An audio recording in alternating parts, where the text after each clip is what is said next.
ನಮಸ್ಕಾರ. ಮುಖ್ಯಾಂಶಗಳು.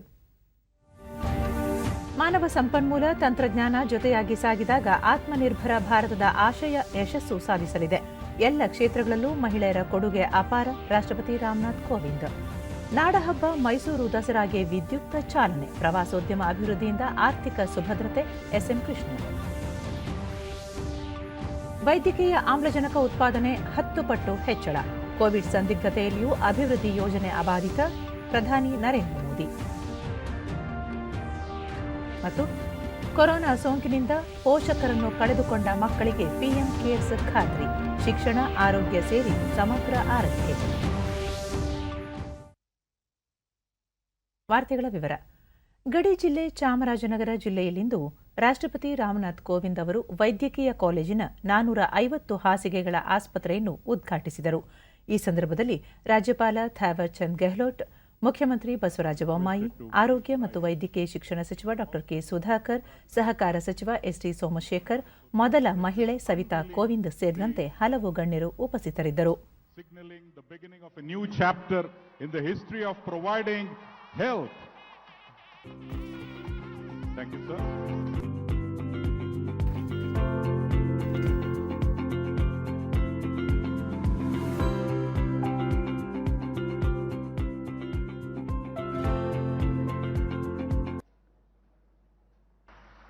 ನನಗೆ ಕರ್ನಾಟಕಕ್ಕೆ ಬರಗೆ ಬಳಿಕ ರಾಷ್ಟ್ರಪತಿ ರಾಮನಾಥ್ ಕೋವಿಂದ್ ಕನ್ನಡದಲ್ಲಿಯೇ ಭಾಷಣ ಆರಂಭಿಸಿ, ಕರ್ನಾಟಕಕ್ಕೆ ಬರಲು ತುಂಬಾ ಇಷ್ಟ, ನಿಮ್ಮ ಜೊತೆ ಇರುವುದು ಸಂತೋಷ ತಂದಿದೆ ಎಂದರು.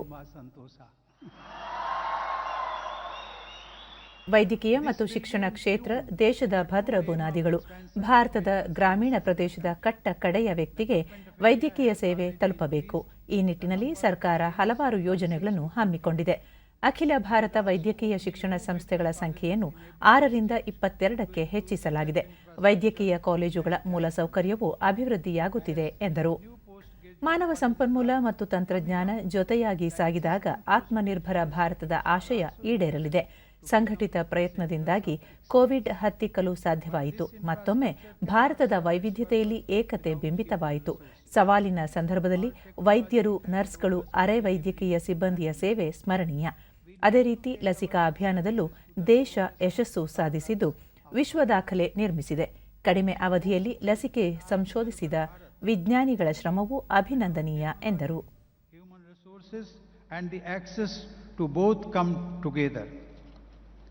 In promoting access to health care, the students and administrators of this institute have a crucial role to play.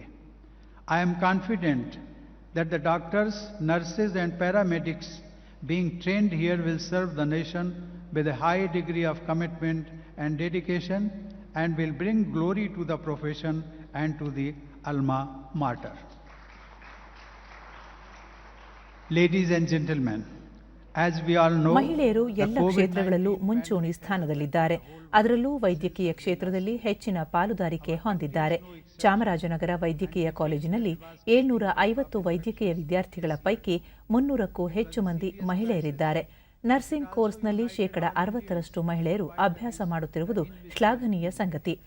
ಮಹಿಳೆಯರ ಸಬಲೀಕರಣಕ್ಕೆ ಇಂತಹ ವೇದಿಕೆಗಳು ಸಹಕಾರಿಯಾಗಲಿವೆ ಎಂದು ತಿಳಿಸಿದರು.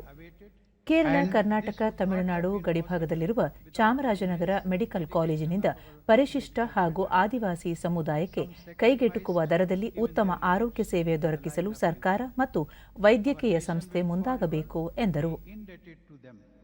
Our corona warriors, doctors, nurses, paramedics and others have made our country proud with their relentless fervor.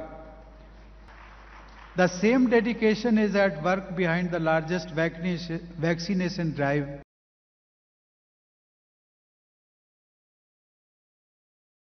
the coronavirus vaccines at home, but has set new world records in administering vaccines. In a single day, we all know, we managed to vaccinate close to 25 million people, and our cumulative coverage will soon cross the 1 billion mark. Chamarajanagar ಆಯುರ್ವಿಜ್ಞಾನ ರಾಜ್ಯಪಾಲ ಥ್ಯಾವರ್ಚಂದ್ ಗೆಹ್ಲೋಟ್ ಕಾಲೇಜಿನಲ್ಲಿ ಎಲ್ಲ ರೀತಿಯ ಸೌಲಭ್ಯಗಳನ್ನು ಕಲ್ಪಿಸಲಾಗಿದ್ದು ಮುಂಬರುವ ದಿನಗಳಲ್ಲಿ ಎಲ್ಲರಿಗೂ ಗುಣಮಟ್ಟದ ವೈದ್ಯಕೀಯ ಸೌಲಭ್ಯ ಕಲ್ಪಿಸುವುದು ಅಗತ್ಯವಾಗಿದೆ ಎಂದು ಅಭಿಪ್ರಾಯಪಟ್ಟರು.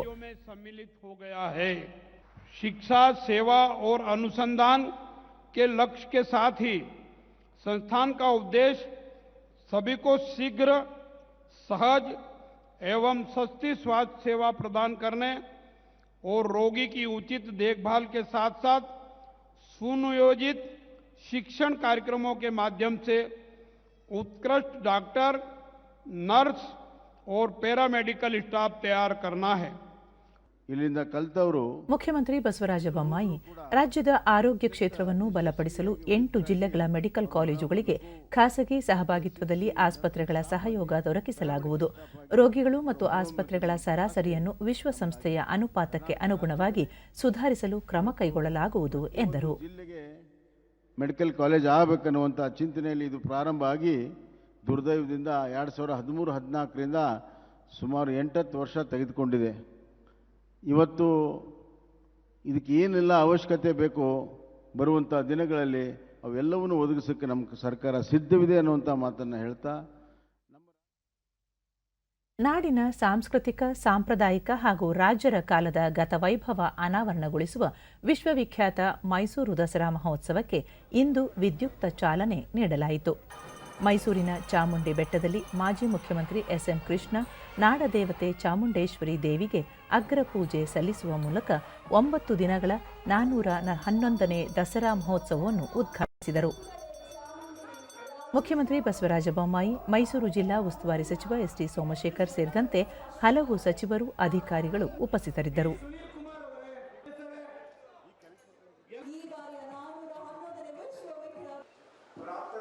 ಬಳಿಕ ಎಸ್ಎಂ ಕೃಷ್ಣ, ಭಾರತ ತ್ವರಿತಗತಿಯಲ್ಲಿ ಅಭಿವೃದ್ಧಿ ಹೊಂದುತ್ತಿದ್ದು ಇಡೀ ವಿಶ್ವವೇ ಭಾರತದತ್ತ ತಿರುಗಿ ನೋಡುತ್ತಿದೆ.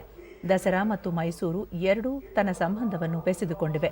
ದಸರಾವನ್ನು ಮೈಸೂರು ಅರಸರು ಸಂಸ್ಥಾನದ ಪ್ರಗತಿಯನ್ನು ದೇಶಕ್ಕೆ ತೋರಿಸಲು ಹಾಗೂ ಜನರಲ್ಲಿ ಧಾರ್ಮಿಕ ಮತ್ತು ನೈತಿಕ ಪ್ರಜ್ಞೆ ಮೂಡಿಸಲು ಬಳಸಿಕೊಂಡಿದ್ದರು. ಅದೇ ಪರಂಪರೆಯನ್ನು ನಾವು ಈಗಲೂ ಮುಂದುವರಿಸಬೇಕಾಗಿದೆ. ಅನೇಕ ಸಂಕಷ್ಟಗಳ ನಡುವೆ ದಸರಾವನ್ನು ಸರಳವಾಗಿ ಆಚರಿಸಲಾಗುತ್ತಿದೆ ಎಂದರು. ಯುವ ಜನತೆ ದೇಶದ ಆಸ್ತಿ. ಯುವಕರನ್ನು ನಿರ್ದಿಷ್ಟ ದಿಕ್ಕಿನತ್ತ ಕೊಂಡೊಯ್ಯಲು ಗುರಿ ಸ್ಥಾಪಿಸಬೇಕಿದೆ. ಈ ಕೆಲಸವನ್ನು ಕೇಂದ್ರ ಮತ್ತು ರಾಜ್ಯ ಸರ್ಕಾರಗಳು ಮಾಡಲಿವೆ ಎಂಬ ವಿಶ್ವಾಸವಿದೆ. ಮುಂದಿನ ವರ್ಷದಿಂದ ಮೈಸೂರು ದಸರಾ ಪ್ಯಾಕೇಜ್ ಪ್ರವಾಸೋದ್ಯಮ ಯೋಜನೆ ರೂಪಿಸಲು ಸರ್ಕಾರ ಕ್ರಮ ಕೈಗೊಳ್ಳಬೇಕು. ಈ ನಿಟ್ಟಿನಲ್ಲಿ ಆರ್ಥಿಕ ಮತ್ತು ಪ್ರವಾಸೋದ್ಯಮ ಕ್ಷೇತ್ರಕ್ಕೆ ಉತ್ತೇಜನ ನೀಡಿದಂತಾಗುತ್ತದೆ ಎಂದರು. ಅವರನ್ನು ಕೂಡ ನಾನು ಇದು ನೆನೀತಾ ಇದ್ದೇನೆ. ನಾವು ರಾಮಕೃಷ್ಣಾಶ್ರಮದಿಂದ ಪ್ರತಿ ತಿಂಗಳು ಚಾಮುಂಡಿ ಬೆಟ್ಟಕ್ಕೆ ನಡೆದುಕೊಂಡು ಹೋಗ್ತಿದ್ದೋ. ಬೆಟ್ಟಕ್ಕೆ ಹೋಗಿ ಅಲ್ಲಿ ಚಾಮುಂಡಾಂಬಿಕೆಗೆ ನಮ್ಮ ನಮಸ್ಕಾರವನ್ನು ಸಲ್ಲಿಸ್ತಾ ಇದ್ದೆ. ಇವುಗಳೆಲ್ಲವನ್ನು ನೆನೆದುಕೊಂಡಾಗ ಓ ದೇವರೇ, ಮತ್ತೆ ಆ ಗಳಿಗೆ ಬಂದಿದ್ದೆ ಅನ್ನುವ ಕುತೂಹಲ ನಮಗೆ ಅನ್ನಿಸ್ತದೆ. ಈಗ ಮುಖ್ಯಮಂತ್ರಿ ಬಸವರಾಜ ಬೊಮ್ಮಾಯಿ, ವಿವಿಧ ದೇಶಗಳಲ್ಲಿ ಹಬ್ಬಗಳ ಆಚರಣೆಗೆ ಪ್ರವಾಸೋದ್ಯಮ ಜಾಲವನ್ನಾಗಿ ರೂಪಿಸಲಾಗಿದೆ. ಅದೇ ಮಾದರಿಯಲ್ಲಿ ಮೈಸೂರು ದಸರಾಗೂ ಅಂತಾರಾಷ್ಟ್ರೀಯ ಮಟ್ಟದ ಮಾನ್ಯತೆ ಒದಗಿಸಲು ಕಾರ್ಯಯೋಜನೆ ರೂಪಿಸಲಾಗುವುದು. ಕೋವಿಡ್ ಸೋಂಕು, ಆರ್ಥಿಕ ಹಿಂಜರಿತದ ಜೊತೆಗೆ ಇತರ ರಾಜ್ಯಗಳೊಂದಿಗೆ ಅಭಿವೃದ್ಧಿ ಹೊಂದಬೇಕಿದೆ. ಈ ನಿಟ್ಟಿನಲ್ಲಿ ಆದ್ಯತೆಗಳನ್ನು ಬದಲಾಯಿಸಬೇಕಿದೆ. ಕೋವಿಡ್ ದೂರವಾದರೆ ಮುಂದಿನ ವರ್ಷ ಅದ್ದೂರಿ ದಸರಾ ಆಚರಣೆಗೆ ಸರ್ಕಾರ ಸಿದ್ಧವಿದೆ ಎಂದರು. ಇದೊಂದು ನಾಡ ಹಬ್ಬ. ರೈತರು ಇಡೀ ವರ್ಷ ಶ್ರಮಪಟ್ಟು ತಮ್ಮ ಬೆಳೆಯನ್ನು ಬೆಳೆದಂತ ಸಂದರ್ಭದಲ್ಲಿ ಆ ಸುಗ್ಗಿಯ ಕಾಲದ ನಂತರ ಆ ದೇವಿಯಲ್ಲಿ ಪ್ರಾರ್ಥನೆಯನ್ನ ಮಾಡಿ ರಾಜ್ಯದ ಸಿಂಧಗಿ ಹಾಗೂ ಹಾನಗಲ್ ವಿಧಾನಸಭಾ ಕ್ಷೇತ್ರಗಳ ಉಪಚುನಾವಣೆಗೆ ನಾಮಪತ್ರ ಸಲ್ಲಿಸಲು ನಾಳೆ ಕಡೆಯ ದಿನವಾಗಿದೆ. 3 ರಾಜಕೀಯ ಪಕ್ಷಗಳ ನಡುವೆ ಬಿರುಸಿನ ಚಟುವಟಿಕೆ ಗರಿಗೆದರಿದೆ. ಆಡಳಿತಾರೂಢ ಬಿಜೆಪಿ ಸಿಂಧಗಿ ಕ್ಷೇತ್ರದಿಂದ ರಮೇಶ್ ಬೋಸನೂರು ಮತ್ತು ಹಾನಗಲ್ ಕ್ಷೇತ್ರದಿಂದ ಶಿವರಾಜ್ ಸಜ್ಜನರ್ ಅವರಿಗೆ ಟಿಕೆಟ್ ನೀಡಿದೆ.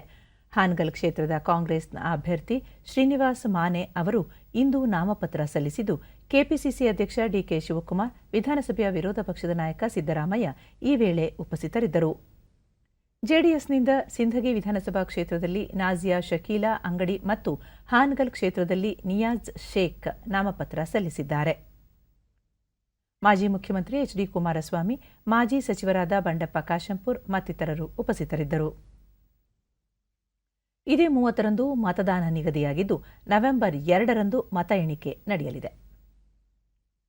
ಸಾಮಾನ್ಯ ಸಮಯದಲ್ಲಿ ಪ್ರತಿನಿತ್ಯ ದೇಶದಲ್ಲಿ 900 ಮೆಟ್ರಿಕ್ ಟನ್ ದ್ರವೀಕೃತ ವೈದ್ಯಕೀಯ ಆಮ್ಲಜನಕ ಉತ್ಪಾದನೆಯಾಗುತ್ತಿತ್ತು. ಆದರೆ ಕೋವಿಡ್ ಸಂದಿಗ್ಧತೆಯಲ್ಲಿ ಬೇಡಿಕೆ ಹೆಚ್ಚಾದಾಗ ಸರ್ಕಾರ ವೈದ್ಯಕೀಯ ಆಮ್ಲಜನಕ ಉತ್ಪಾದನೆಯನ್ನು 10 ಪಟ್ಟು ಹೆಚ್ಚಿಸಿತು ಎಂದು ಪ್ರಧಾನಿ ನರೇಂದ್ರ ಮೋದಿ ತಿಳಿಸಿದ್ದಾರೆ. ಉತ್ತರಾಖಂಡದ ಋಷಿಕೇಶದಲ್ಲಿಂದು ಪಿಎಂ ಕೇರ್ಸ್ ಅಡಿಯಲ್ಲಿ 35 ರಾಜ್ಯಗಳು ಮತ್ತು ಕೇಂದ್ರಾಡಳಿತ ಪ್ರದೇಶಗಳಲ್ಲಿನ 35 ಪಿಎಸ್ಎ ಆಮ್ಲಜನಕ ಘಟಕಗಳನ್ನು ದೇಶಕ್ಕೆ ಸಮರ್ಪಿಸಿದ ಅವರು, ಆಮ್ಲಜನಕ ಉತ್ಪಾದನೆಯನ್ನು 10 ಪಟ್ಟು ಹೆಚ್ಚಿಸುವುದು ಯಾವುದೇ ದೇಶಕ್ಕೂ ಊಹಿಸಿಕೊಳ್ಳಲು ಆಗದ ಗುರಿಯಾಗಿದೆ. ಆದರೆ ಭಾರತ ಇದನ್ನು ಸಾಧಿಸಿದೆ ಎಂದರು. ಇಂದು ಪಿಎಂ ಕೇರ್ಸ್ ಅಡಿಯಲ್ಲಿ ಲೋಕಾರ್ಪಣೆ ಮಾಡಲಾಗಿರುವ 35 ಪಿಎಸ್ಎ ಆಮ್ಲಜನಕ ಘಟಕಗಳು ದೇಶದ ಭವಿಷ್ಯದ ಅಗತ್ಯ ಆಮ್ಲಜನಕ ಪೂರೈಸಲಿವೆ. 100 ವರ್ಷಗಳ ಬಳಿಕ ಎದುರಾದ ಭೀಕರ ಸಾಂಕ್ರಾಮಿಕವನ್ನು ಭಾರತ ಎದುರಿಸಿದ ರೀತಿಯನ್ನು ಇಡೀ ವಿಶ್ವ ನಿಬ್ಬೆರಗಾಗಿ ನೋಡುತ್ತಿದೆ. ಇಷ್ಟು ಅಲ್ಪಾವಧಿಯಲ್ಲಿ ಭಾರತ ಲಸಿಕೆ ಸಂಶೋಧಿಸಿದ್ದು ದೇಶದ ಸಾಮರ್ಥ್ಯಕ್ಕೆ ಹಿಡಿದ ಕನ್ನಡಿಯಾಗಿದೆ. ಕೋವಿಡ್ ಭಾರತಕ್ಕೆ ಬಂದಾಗ ಕೇವಲ ಒಂದೇ ಒಂದು ಪರೀಕ್ಷಾ ಕೇಂದ್ರವಿತ್ತು. ಇಂದು 3,000 ಪರೀಕ್ಷಾ ಪ್ರಯೋಗಾಲಯ ಜಾಲ ರೂಪಿಸಲಾಗಿದೆ ಎಂದರು. ಇವತ್ತಿಗೆ ಸರಿಯಾಗಿ 20 ವರ್ಷಗಳ ಹಿಂದೆ ಗುಜರಾತ್ ಮುಖ್ಯಮಂತ್ರಿಯಾಗಿ ಆಡಳಿತದ ಚುಕ್ಕಾಣಿ ಹಿಡಿದು ಜನಸೇವೆ ಮಾಡಲು ತಮಗೆ ಅವಕಾಶ ಲಭಿಸಿತ್ತು. ಜನಾಶೀರ್ವಾದದ ಫಲವಾಗಿ ಪ್ರಧಾನಮಂತ್ರಿಯಾಗುತ್ತೇನೆಂಬ ಕಲ್ಪನೆ ತಮಗಿರಲಿಲ್ಲ ಎಂದು ಹೇಳಿದರು.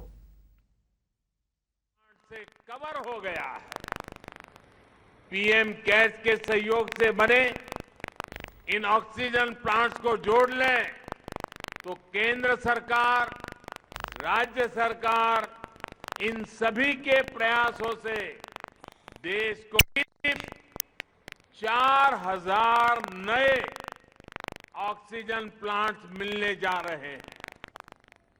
एक सेवा कार्य है देश. ಇದಕ್ಕೂ ಮುನ್ನ ಕೇಂದ್ರ ಆರೋಗ್ಯ ಮತ್ತು ಕುಟುಂಬ ಕಲ್ಯಾಣ ಖಾತೆ ಸಚಿವ ಮನ್ಸುಖ್ ಮಾಂಡವೀಯ, ಜಾಗತಿಕ ಸಾಂಕ್ರಾಮಿಕ ಕೋವಿಡ್ ವಿರುದ್ಧದ ಹೋರಾಟಕ್ಕೆ ಲಸಿಕೆ ಅತ್ಯಂತ ಮುಖ್ಯವಾಗಿದ್ದು, ಪ್ರಧಾನಿಯವರು ಲಸಿಕೆ ಸಂಶೋಧನೆಗೆ ಒತ್ತು ನೀಡಿದರು. ದೇಶದ ವಿಜ್ಞಾನಿಗಳ ಬಗ್ಗೆ ನಂಬಿಕೆ ಇಟ್ಟು ಪ್ರೋತ್ಸಾಹಿಸಿದರು ಎಂದರು. प्रधानमंत्री कार्यालय लगा, सभी मिनिस्ट्री लगी, स्वास्थ्य मिनिस्ट्री लगी, अर्बन डेवलपमेंट मिनिस्ट्री लगी, डीआरडीओ लगे. ಕರ್ನಾಟಕ ಮತ್ತು ಗೋವಾ ಘಟಕದ ಆದಾಯ ತೆರಿಗೆ ಇಲಾಖೆ ಅಧಿಕಾರಿಗಳು ಬೆಂಗಳೂರು ಸೇರಿದಂತೆ ಹಲವು ಜಿಲ್ಲೆಗಳಲ್ಲಿ ಏಕಕಾಲಕ್ಕೆ ದಾಳಿ ಮಾಡಿ ಶೋಧ ಕಾರ್ಯ ಕೈಗೊಂಡಿದ್ದಾರೆ.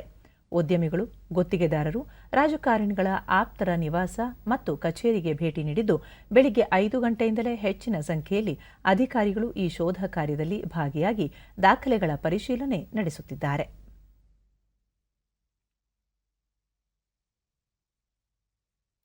ರಾಜ್ಯದಲ್ಲಿ ಇಂದು ಹೊಸದಾಗಿ 442 ಕೋವಿಡ್ ಪ್ರಕರಣಗಳು ದೃಢಪಟ್ಟಿದ್ದು, ಇದರೊಂದಿಗೆ ಒಟ್ಟು ಸೋಂಕು ಪ್ರಕರಣಗಳ ಸಂಖ್ಯೆ 29,79,773ಕ್ಕೆ ಏರಿಕೆಯಾಗಿದೆ.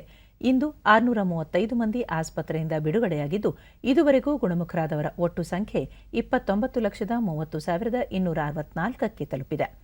ಇಂದು 7 ಮಂದಿ ಸಾವನ್ನಪ್ಪಿದ್ದು, ಮೃತಪಟ್ಟವರ ಸಂಖ್ಯೆ 37,861ಕ್ಕೆ ಏರಿಕೆಯಾಗಿದೆ. ಸದ್ಯ ರಾಜ್ಯದಲ್ಲಿ 11,619 ಸಕ್ರಿಯ ಪ್ರಕರಣಗಳಿವೆ ಎಂದು ಆರೋಗ್ಯ ಮತ್ತು ಕುಟುಂಬ ಕಲ್ಯಾಣ ಇಲಾಖೆ ತಿಳಿಸಿದೆ. ಬೆಂಗಳೂರಿನಲ್ಲಿ 166 ಮಂದಿಗೆ ಸೋಂಕು ತಗುಲಿದ್ದು, ಒಟ್ಟು ಸೋಂಕು ಪ್ರಕರಣಗಳ ಸಂಖ್ಯೆ 12,47,830ಕ್ಕೆ ಏರಿಕೆಯಾಗಿದೆ.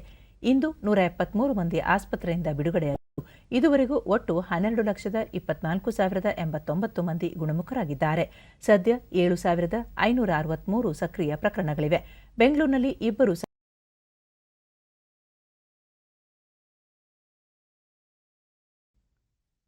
ಬಾಗಲಕೋಟೆ, ಬೀದರ್, ಗದಗ, ಕೊಪ್ಪಳ, ವಿಜಯಪುರ, ಯಾದಗಿರಿ ಜಿಲ್ಲೆಯಲ್ಲಿ ಯಾವುದೇ ಸೋಂಕು ಪ್ರಕರಣ ವರದಿಯಾಗಿಲ್ಲ. ಉಳಿದಂತೆ ರಾಜ್ಯದ ವಿವಿಧ ಜಿಲ್ಲೆಗಳಲ್ಲಿ ದಾಖಲಾಗಿರುವ ಸೋಂಕು ಪ್ರಕರಣಗಳ ಸಂಖ್ಯೆ ಈ ರೀತಿ ಇದೆ.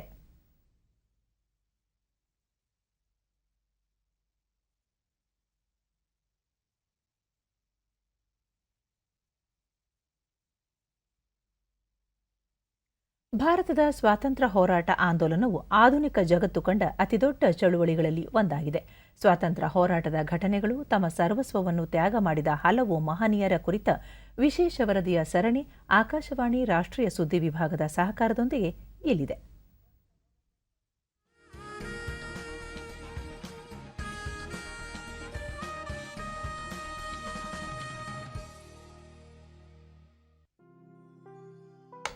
ಅಕ್ಟೋಬರ್ 7 ಭಾರತದ ಸ್ವಾತಂತ್ರ್ಯ ಹೋರಾಟದ ಇತಿಹಾಸದಲ್ಲಿ ಒಂದು ಕರಾಳ ದಿನದ ರೂಪದಲ್ಲಿ ದಾಖಲಾಗಿದೆ. 1930ರಲ್ಲಿ ಮಹಾನ್ ಸ್ವಾತಂತ್ರ್ಯ ಹೋರಾಟಗಾರರು ಮತ್ತು ಕ್ರಾಂತಿಕಾರಿಗಳಾದ ಭಗತ್ ಸಿಂಗ್, ರಾಜ್ಗುರು ಮತ್ತು ಸುಖದೇವ್ ಅವರಿಗೆ ಲಾಹೋರ್ನಲ್ಲಿ ಷಡ್ಯಂತ್ರ ನಡೆಸಿದ ಆರೋಪದಲ್ಲಿ ವಿಶೇಷ ನ್ಯಾಯಪೀಠವು ಮರಣದಂಡನೆಯ ತೀರ್ಪನ್ನು ನೀಡಿತು. ವೈಸರಾಯ್ ಲಾರ್ಡ್ ಇರ್ವಿನ್ 1930 ಮೇ 1ರಂದು ತುರ್ತು ಪರಿಸ್ಥಿತಿ ಘೋಷಣೆ ಮಾಡಿ ಈ ಮೊಕದ್ದಮೆಗಾಗಿ ಉಚ್ಚ ನ್ಯಾಯಾಲಯದ 3 ನ್ಯಾಯಾಧೀಶರ ವಿಶೇಷ ನ್ಯಾಯಾಧಿಕರಣವನ್ನು ರಚಿಸಲು ಸುಗ್ರೀವಾಜ್ಞೆ ಹೊರಡಿಸಿದರು. 300 ಪುಟಗಳ ತೀರ್ಪು ನೀಡಿದ ನ್ಯಾಯಪೀಠ ಈ ಕ್ರಾಂತಿಕಾರಿ ತ್ರಯರು ಬ್ರಿಟಿಷ್ ಪೊಲೀಸ್ ಅಧಿಕಾರಿ ಜಾನ್ ಸಾಂಡರ್ಸ್ ಹತ್ಯೆಯಲ್ಲಿ ತಪ್ಪಿತಸ್ಥರೆಂದು ಹೇಳಿ ಮರಣದಂಡನೆ ಶಿಕ್ಷೆ ವಿಧಿಸಿತು.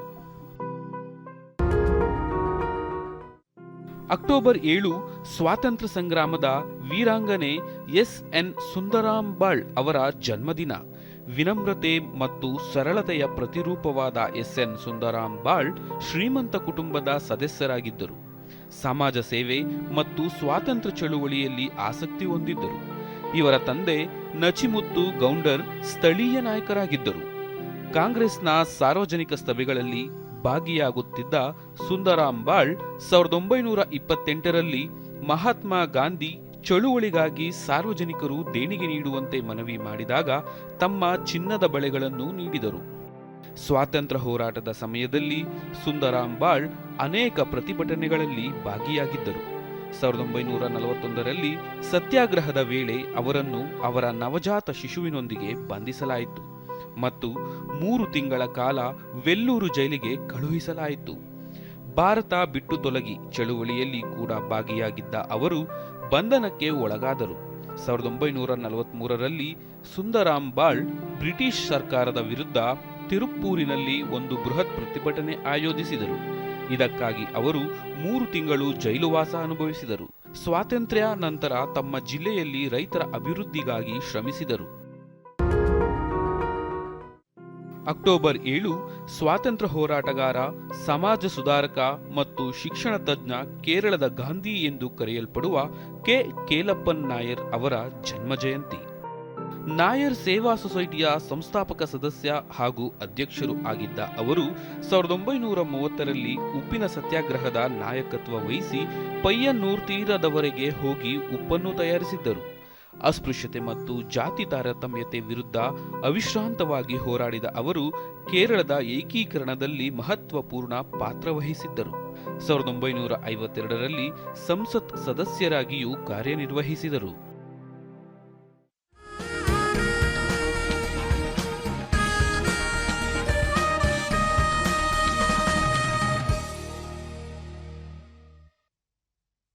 ಕೋವಿಡ್ ಸಾಂಕ್ರಾಮಿಕದ ವೇಳೆ ತಮ್ಮ ಪಾಲಕರನ್ನು ಕಳೆದುಕೊಂಡ ಮಕ್ಕಳ ರಕ್ಷಣೆ ಮತ್ತು ಸಮಗ್ರ ಆರೈಕೆಯ ಖಾತ್ರಿಗಾಗಿ ಪಿಎಂ ಕೇರ್ಸ್ ಮಕ್ಕಳ ಯೋಜನೆಯ ಮಾರ್ಗಸೂಚಿಗಳನ್ನು ಕೇಂದ್ರ ಸರ್ಕಾರ ಇಂದು ಬಿಡುಗಡೆ ಮಾಡಿದೆ.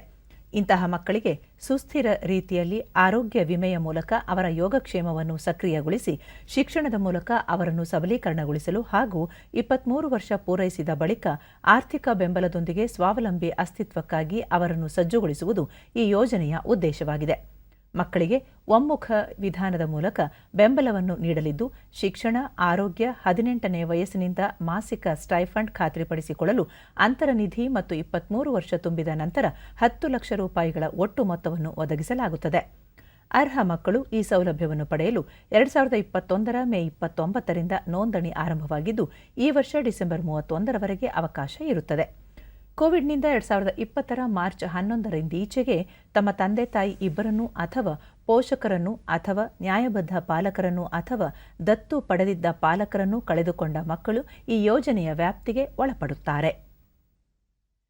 ದೇಶದಲ್ಲಿ ಒಟ್ಟಾರೆ 3,39,00,000 ಕೋವಿಡ್ ಪ್ರಕರಣಗಳು ಈವರೆಗೆ ದಾಖಲಾಗಿದ್ದು, ಪ್ರಸ್ತುತ 2,44,000 ಸಕ್ರಿಯ ಪ್ರಕರಣಗಳಿವೆ.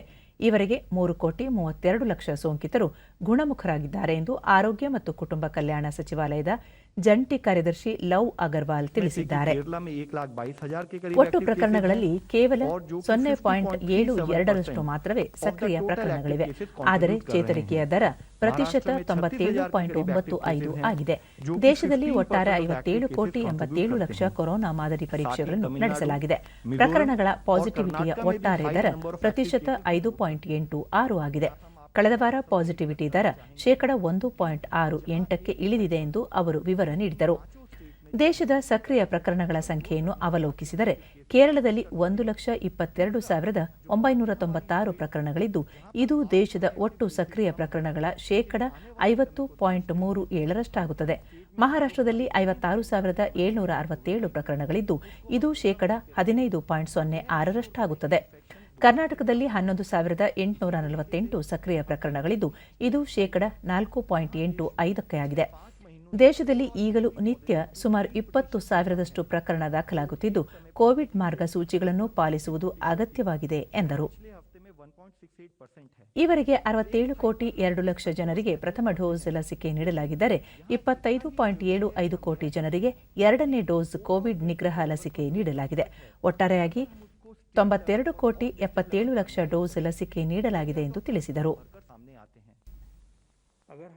ಯೋಜನಾ ಆಯೋಗದ ಸದಸ್ಯ ಡಾಕ್ಟರ್ ವಿಕೆ ಪಾಲ್, ಹಬ್ಬಗಳ ಪರ್ವ ಆರಂಭವಾಗಿದ್ದು ಮುಂದಿನ 3 ತಿಂಗಳ ಅವಧಿ ಮಹತ್ವದಾಗಿದೆ. ನಾವೆಲ್ಲರೂ ಹಬ್ಬವನ್ನು ಜವಾಬ್ದಾರಿಯಿಂದ ಆಚರಿಸಬೇಕು, ಸಂತೋಷ ಹಂಚಬೇಕೇ ಹೊರತು ಸೋಂಕನ್ನಲ್ಲ ಎಂಬ ಸಂದೇಶ ಮನೆ ಮನೆ ತಲುಪಿಸುತ್ತಿರುವುದಾಗಿ ತಿಳಿಸಿದರು. ಅಮೆರಿಕದಂತಹ ದೇಶಗಳಲ್ಲೂ ಈಗಲೂ ಡೆಲ್ಟಾ ವೈರಾಣು ಸಕ್ರಿಯವಾಗಿದ್ದು, ಕೊಂಚ ಎಚ್ಚರ ತಪ್ಪಿದರೂ ಸೋಂಕು ಹೆಚ್ಚುವ ಅಪಾಯ ಇದೆ ಎಂದು ತಿಳಿಸಿದ ಅವರು, ಮುಂದಿನ 3 ತಿಂಗಳಲ್ಲಿ ಲಸಿಕೆ ನೀಡಿಕೆಯ ಪ್ರಮಾಣವನ್ನು ಹೊಸ ಎತ್ತರಕ್ಕೆ ಕೊಂಡೊಯ್ಯಲಾಗುವುದು ಎಂದು ತಿಳಿಸಿದರು. ಎಲ್ಲ ಲಸಿಕೆಗಳು ಸುರಕ್ಷಿತವಾಗಿವೆ. ಹೀಗಾಗಿ ಅನುಮಾನ ದೂರವಿಟ್ಟು ಪ್ರತಿಯೊಬ್ಬರೂ 2 ಡೋಸ್ ಲಸಿಕೆ ಪಡೆಯುವುದು ಅತ್ಯಂತ ಅಗತ್ಯವಾಗಿದೆ ಎಂದು ಡಾಕ್ಟರ್ ಪಾಲ್ ಹೇಳಿದರು.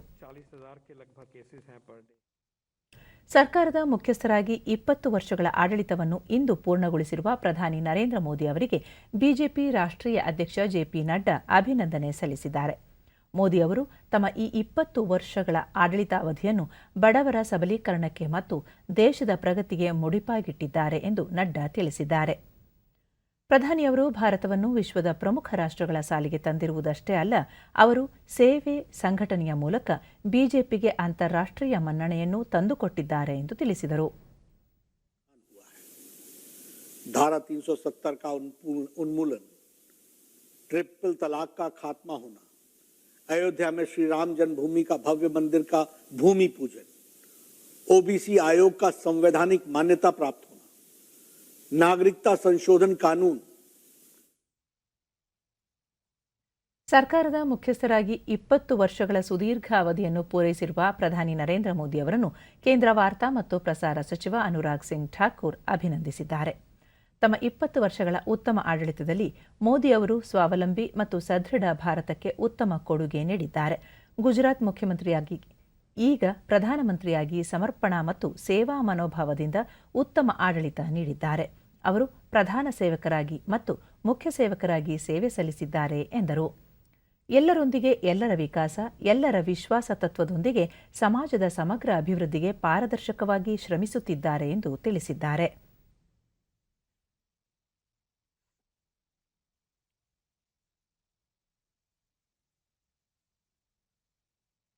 ಜಮ್ಮು ಮತ್ತು ಕಾಶ್ಮೀರದ ಶ್ರೀನಗರ ಸಾಫಾ ಕದಾಲ್ ಇಲಾಖೆಯಲ್ಲಿ ಭಯೋತ್ಪಾದಕರು ಶಿಕ್ಷಕರ ಮೇಲೆ ಗುಂಡಿನ ದಾಳಿ ನಡೆಸಿದ್ದು 2 ಶಿಕ್ಷಕರು ಸಾವಿಗೀಡಾಗಿದ್ದಾರೆ. ಸ್ಥಳವನ್ನು ಸುತ್ತುವರೆದಿರುವ ಪೊಲೀಸ್ ಪಡೆಗಳು ಹಂತಕರಿಗಾಗಿ ಶೋಧ ನಡೆಸುತ್ತಿವೆ. ಮುಗ್ಧ ನಾಗರಿಕರನ್ನು ಗುರಿಯಾಗಿಸಿಕೊಂಡು ದಾಳಿ ನಡೆಸುತ್ತಿರುವ ಘಟನೆಯ ಬಗ್ಗೆ ಡಿಜಿಪಿ ದಿಲ್ಬಾಗ್ ಸಿಂಗ್ ತೀವ್ರ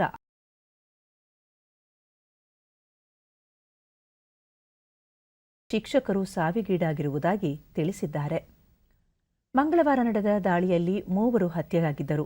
ಈ ಘಟನೆ ನಡೆದ 48 ಗಂಟೆಗಳ ಅವಧಿಯಲ್ಲಿ ಮತ್ತೊಂದು ಅಮಾನವೀಯ ಕೃತ್ಯವನ್ನು ಭಯೋತ್ಪಾದಕರು ಎಸಗಿದ್ದಾರೆ. ಅನಗತ್ಯವಾಗಿ ಜನರಲ್ಲಿ ಆತಂಕ ಮೂಡಿಸುವ ಮತ್ತು ಕೋಮು ಬಣ್ಣ ಹಚ್ಚಲು ಪ್ರಯತ್ನಿಸುತ್ತಿರುವ ಇಂತಹ ವಿಧ್ವಂಸಕರನ್ನು ಹತ್ತಿಕ್ಕಲಾಗುವುದು ಎಂದು ಅವರು ಹೇಳಿದ್ದಾರೆ. ಕೊನೆಯಲ್ಲಿ ಮತ್ತೊಮ್ಮೆ ಮುಖ್ಯಾಂಶಗಳು. ಮಾನವ ಸಂಪನ್ಮೂಲ ತಂತ್ರಜ್ಞಾನ ಜೊತೆಯಾಗಿ ಸಾಗಿದಾಗ ಆತ್ಮನಿರ್ಭರ ಭಾರತದ ಆಶಯ ಯಶಸ್ಸು ಸಾಧಿಸಲಿದೆ. ಎಲ್ಲ ಕ್ಷೇತ್ರಗಳಲ್ಲೂ ಮಹಿಳೆಯರ ಕೊಡುಗೆ ಅಪಾರ. ರಾಷ್ಟ್ರಪತಿ ರಾಮನಾಥ್ ಕೋವಿಂದ್. ನಾಡಹಬ್ಬ ಮೈಸೂರು ದಸರಾಗೆ ವಿದ್ಯುಕ್ತ ಚಾಲನೆ. ಪ್ರವಾಸೋದ್ಯಮ ಅಭಿವೃದ್ಧಿಯಿಂದ ಆರ್ಥಿಕ ಸುಭದ್ರತೆ. ಎಸ್ಎಂ ಕೃಷ್ಣ. ವೈದ್ಯಕೀಯ ಆಮ್ಲಜನಕ ಉತ್ಪಾದನೆ 10 ಪಟ್ಟು ಹೆಚ್ಚಳ. ಕೋವಿಡ್ ಸಂದಿಗ್ಧತೆಯಲ್ಲಿಯೂ ಅಭಿವೃದ್ಧಿ ಯೋಜನೆ ಅಬಾಧಿತ. ಪ್ರಧಾನಿ ನರೇಂದ್ರ ಮೋದಿ. ಮತ್ತು ಕೊರೋನಾ ಸೋಂಕಿನಿಂದ ಪೋಷಕರನ್ನು ಕಳೆದುಕೊಂಡ ಮಕ್ಕಳಿಗೆ ಪಿಎಂ ಕೇರ್ಸ್ ಖಾತ್ರಿ. ಶಿಕ್ಷಣ, ಆರೋಗ್ಯ ಸೇರಿ ಸಮಗ್ರ ಆರೈಕೆ.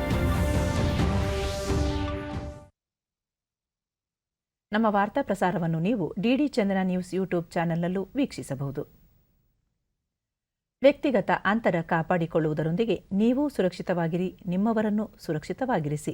ನೈರ್ಮಲ್ಯಕ್ಕೆ ಆದ್ಯತೆ ನೀಡುವುದರ ಜೊತೆಗೆ ಕೋವಿಡ್-19 ಮಾರ್ಗಸೂಚಿಗಳನ್ನು ತಪ್ಪದೇ ಪಾಲಿಸಿ. ಇಲ್ಲಿಗೆ ಇಂದಿನ ವಾರ್ತಾ ಪ್ರಸಾರ ಮುಕ್ತಾಯವಾಯಿತು.